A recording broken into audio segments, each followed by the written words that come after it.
Guys, welcome to episode 3 of my series Back to Basics, where we take a look at some fundamental parts of the golf swing that are really key for beginners taking up the game, but also golfers who have played for a number of years as well.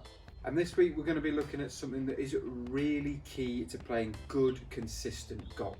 And that is posture and stance. Now, posture and stance are really important factors that create good speed in the golf swing and consistency of strike. I think it's something that's really important to get right from the off, so if you're just starting golf, but also it's something that I see really commonly in golfers who have played for a number of years as well. The posture is something that can slip quite easily. Someone who thinks they may have good posture, if they don't pay attention to that posture, don't film themselves regularly or get someone to take a picture, etc., then they can easily slip into bad habits in terms of getting into a poor posture. Now, first of all, let's take a look at how posture can really affect the amount of speed that you can produce. Now, clubhead speed is very much determined on your ability to rotate and turn in a fast motion. That translates down to clubhead speed, and obviously the more clubhead speed you generate, the further you'll be able to hit your shots. However, if that turn or rotation is restricted by your posture, then you're going to negatively affect the amount of speed that you can produce in your shots. I'm going to give you a really basic example of how this works. If I set up to the golf ball in what we would call a C posture, so you see how my back is kind of arched over in a kind of C position, okay? Now we see this posture regularly from amateur golfers, and I'm going to show you why that really negatively affects the amount of speed that you can produce. If you get in that C posture, okay, and if I just lie the club across my shoulders, you see how my shoulders are so kind of rounded forward as well. If I get in this position and I try and make a turn, okay, I'm going to make a slow turn, I'm just going to push myself to my limit. Now, that's about as far as I can physically go without hurting myself. I feel like everything is very tense. I'm getting the maximum I possibly can out of that. If I now get into what I class as a good posture, so I'll get into my current posture where I'm going to keep my back nice and straight, I'm not going to let my head dip down or my shoulders round over, and if I then now try and turn and make a rotation with my shoulders, look how much easier that is for me. Because I'm in a more athletic posture position, my body is in a much better position to be able to rotate and turn and therefore create that speed and power that we're after. Now, the second and arguably the most influential part of the golf swing that is affected by your posture and stance is the strike on the golf ball. For example, if you're in a position where you're lacking tilt from your pelvis and you've kind of added a little bit more knee bend to make up for that and get yourself down to the golf ball, that excessive knee bend can cause you to get your low point in the wrong spot, causing strikes before the golf ball. You might be someone who tries to save it a little bit and starts trying to jump at the ball. That can also cause topping it as well. So it's really important to get yourself set in a good athletic but consistent posture. Now the question is, how do we find that perfect posture? And I've got a little drill for you here. You can do this at home. You don't have to be at the golf club to do this. If you can grab a club out your garage and get in your garden and do this, you can even be inside. But it will do your golf wonders. If you're someone that's looking to get consistency into your game, this is massive. Okay, so we're going to go through a step-by-step process here of getting myself into a good posture. So I want to set up to the golf ball totally as normal to begin with, and I just want you to get the club up in the air and straighten your body out. So you see how I'm locking my knees in, I'm standing up nice and tall. I'm then going to get that club to run down my back. I'm just going to face this way so you can see it a bit more clearly. But I'm going to get that golf club to run down my back, and I'm just going to touch it with my left hand now as well. So you see I've got the grip end of the club touching the back of my head. I've also got the lower end of the club just touching my lower back. Okay, so I'm going to bring myself back towards the golf ball, and from here what I want you to do is try and push your bum back. So we're going to create some tilt here from your pelvis. I'm going to push my bum back, making sure that I keep my knees locked. That's really important. You've got to keep those knees locked to start with.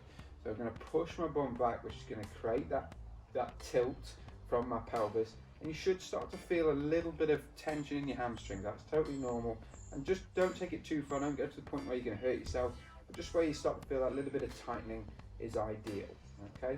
So I start to feel like that's comfortable enough for me. I can feel my hamstrings getting tighter. I'm now going to bring that club back down to the golf ball. Now, as you'll see from the video now, I probably look very, very strange.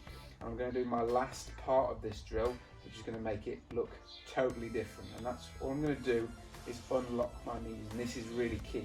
I'm not going to bend them, I'm just going to unlock them. So I'm going to move my knees into an unlocked state. Get myself comfy around the golf ball again, and you see how I'm now in a much better posture position. My back is nice and straight, I've not got excessive tilt or excessive knee bend. We're in a good spot to hit a shot.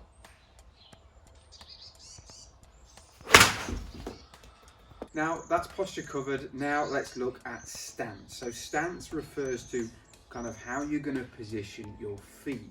Now, where you position your feet, the width you position between those feet really has a massive effect on your attack angle on the golf ball. What I mean by attack angle is if that club is going to descend on the golf ball, and if so, how much, or if that club is going to ascend on the golf ball, and if so, how much. Now, if you position those feet too close together, that's going to create more of an aggressive downward action. Okay, so you typically see players adopt this kind of close feet stance if they're pitching or chipping, because we want that nice descending blow on the golf ball. But for full shots with a 7-iron, I'd like to see you adopt a kind of shoulder width apart stance. If you go wider than that, you're going to create this kind of this more of an upward blow on the golf ball. You're going to shallow out that attack angle. We don't want that. That's something that we definitely do want for driver, but we'll get into that on another video. But for 7-iron, at least, let's just think about taking a stance that's about shoulder width apart. That's going to allow you to create a decent attack angle on the golf ball for that club.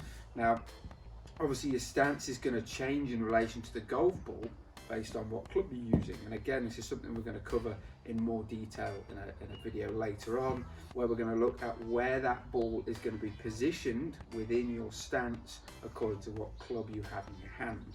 But with the 7-iron, we're looking for the ball to be positioned just ahead of centre. Okay, so if this is the centre line between my 2 feet, I want the golf ball just a fraction to this side of it. Okay, so towards the target side. So I'm going to set up there, ball just ahead of centre, feet shoulder width apart, and that should give me a good chance at least at getting solid contact.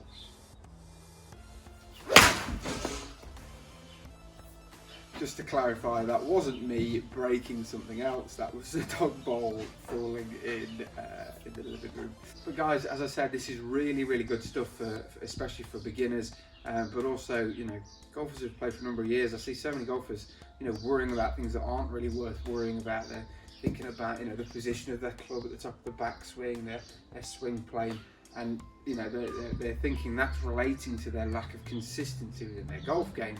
And actually, sometimes they need to take a step back and look at the real fundamentals. Things like posture and stance are so important in creating a club head speed, as we talked about, but be a consistent strike on the golf ball.